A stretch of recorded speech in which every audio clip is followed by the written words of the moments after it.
All right, welcome to The Explainer. Today we are diving into one of the absolute most thrilling, high-stakes challenges in the entire tech world, and that is surviving extreme, pulse-pounding digital events. If you've ever found yourself wondering what exactly keeps the internet from just snapping in half when the whole world clicks a link at the exact same time, well, you are definitely in the right place. Let's get into it. Picture this. A massive celebrity drops a brand new post on Instagram. In literally milliseconds, millions of users all around the globe swipe down to refresh their feeds.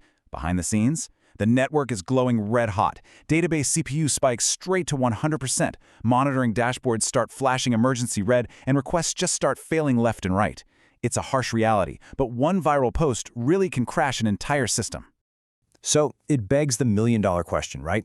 How on earth do giants like YouTube, Netflix, Amazon, and Instagram survive these massive traffic spikes? What kind of magical architecture keeps the lights on when a digital tsunami hits? Today, we're going to unpack the hidden secrets behind these colossal systems. Let's start with the anatomy of a system crash.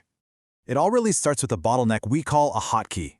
You see, modern systems handle millions of users, sure, but data is almost never accessed evenly. Whether it's a trending YouTube video, a viral meme, or a crazy flash sale, specific items suddenly become massively, disproportionately popular.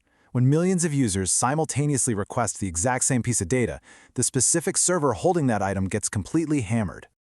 Under normal conditions, data is partitioned perfectly. User A's traffic flows to server 1, user B's to server 2. It's smooth sailing. But when things go viral, boom! 50 million users are suddenly hammering a single overloaded server for that one specific post. Response times crawl to an agonizing halt, all while the other servers in the cluster sit there practically idle. This wildly uneven traffic distribution is the dreaded hotkey. And, it's not just a celebrity posting a photo. Think about the massive surge of an iPhone launch, or the absolute frenzy of a Black Friday sale, or literally any major concert ticket rush.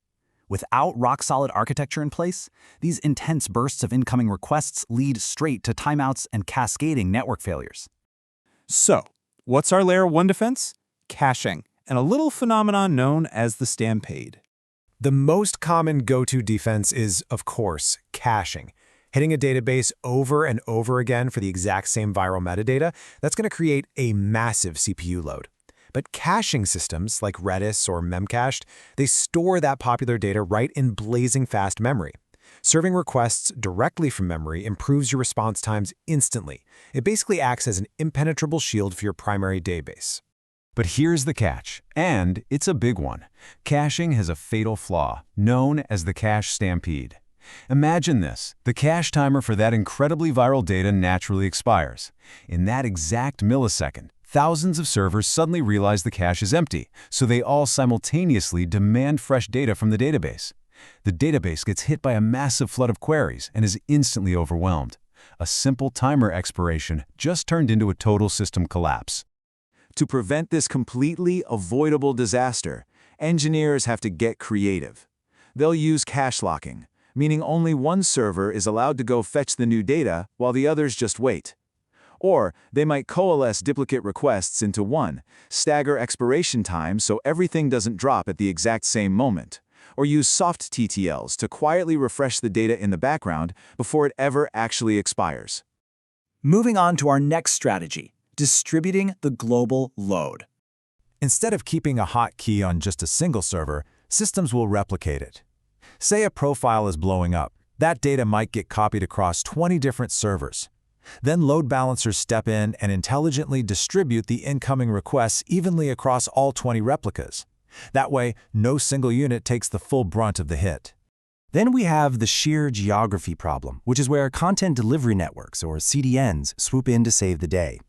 CDNs store heavy, static content on edge servers scattered all over the globe, physically closer to the users.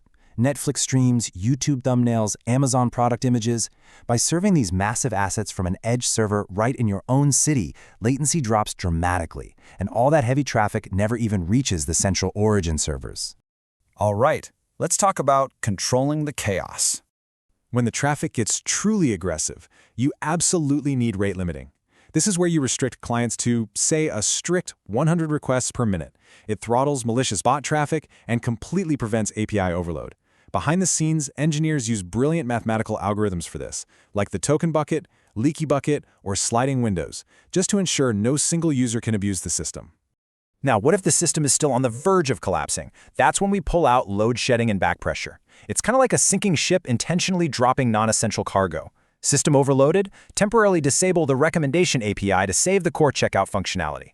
And back pressure? That's when downstream systems literally tell the source to slow down, like a frantic chef yelling at the waiters to stop taking new orders so the kitchen doesn't literally catch on fire.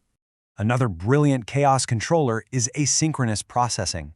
When these huge, intense bursts of traffic arrive, you just don't process heavy tasks immediately. Stuff like payment confirmations or sending mass emails gets buffered into powerful message queues like Kafka or RabbitMQ. Worker servers then pull and process those tasks in the background, smoothing out massive, jagged traffic spikes into a nice, calm, steady flow.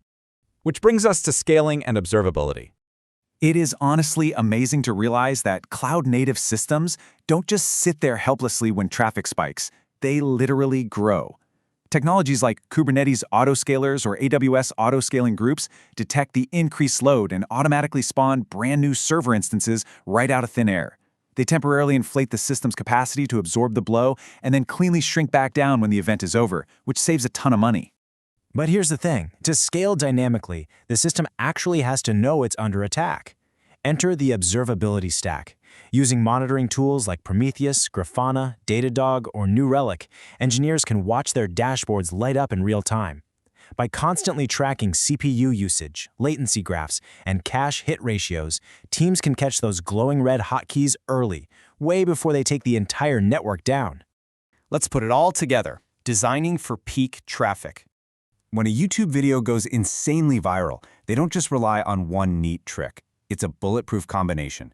A CDN delivers the raw video globally. A Redis cache serves the metadata instantly. Replication perfectly balances the load of that hot content. Kafka processes the millions of likes asynchronously. And autoscaling dynamically spawns servers as the viewership climbs. It is literally a symphony of distributed engineering. Which brings us to the absolute ultimate takeaway today, especially if you're prepping for a FAANG interview or, architecting your own app. Distributed systems must be designed for peak traffic, not normal traffic. Scalability isn't about handling a nice, average Tuesday. The true mark of a robust system is surviving those extreme, unexpected spikes without dropping a single connection. So we've unpacked hotkeys, cache stampedes, replication, CDNs, autoscaling, the whole shebang. You now know the underlying secrets to surviving the digital tsunami. So I want to leave you with this final provocative thought. With all of these advanced tools now sitting in your architectural toolkit, how would you design a system for 100 million users? Think about it, apply these concepts, and never stop building. Thanks for hanging out with me on this explainer, and I'll catch you in the next one.